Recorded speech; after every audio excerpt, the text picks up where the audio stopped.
there is one important component that can actually help increase the probability of the POCs and the ideas that have been tested out in the lab, proven in the lab, become a fully commercial or monetizable solution, or at least enter the market.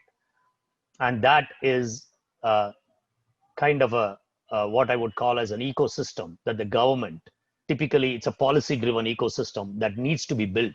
And I'm very glad to note that India in the last 5 years at least has been putting more effort into this through the DST, Department of Science and Technology. They have their BIRAC and DST funding, and so many areas of funding are coming in, which are non-dilutive funding. In other words, it's either soft loan or direct grants, which are helping these companies test out that POC, or probably take that POC and take it to a pilot stage before taking it to a commercial stage. Without these grants and funding sources available, the lab to market challenge will be almost unsurmountable for a country like ours.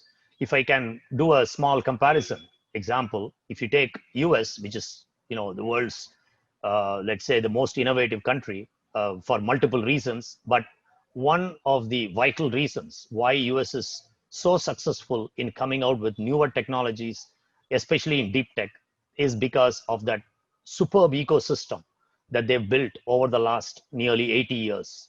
Since World War II, they have established the national funding sources such as NSF, the NIH, and so on and so forth, which is one is for health, the other is for Science Foundation, the other is, related Department of Energy, and so on and so forth. There is plenty of these organizations where, as a startup, you can apply with your idea of, hey, I have this idea, I want to run this pilot, this is the benefit, this is the business case, this is what, if we can prove that this technology is applicable, it has all these applications around the world in these domains, and they will fund you in a phase one. It could be something like, $250,000, 250,000, which takes, the startup uses it for about a year or so, make their first phase successful, they deliver what they promise to deliver. And once you're successful, you can go on to your phase two application. You file the next level of advancement saying that we approved this. Now we want to test out and take the next step towards commercial solution, either material science or chemistry or, physics or, all of these kind of things.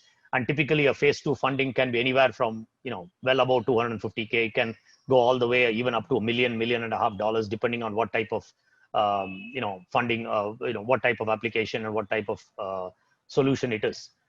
These two phases become a big stepping stone, a couple of key steps that the startup can take before they start talking to other people, even angel investors. Angel investors come typically after this, because the startup has now got a solution that they can actually tell the world, hey, I've done the POC, I've proved certain things. We are now working on bettering that solution. We are trying to get closer to commercialization. We know it works. Now I just need to, pump some more money. And that's the stage that the early stage investors kind of come in. So this policy framework of the government support through various non-dilutive funding, grants, or extremely soft loans they play a very critical part in being able to launch these deep tech solutions.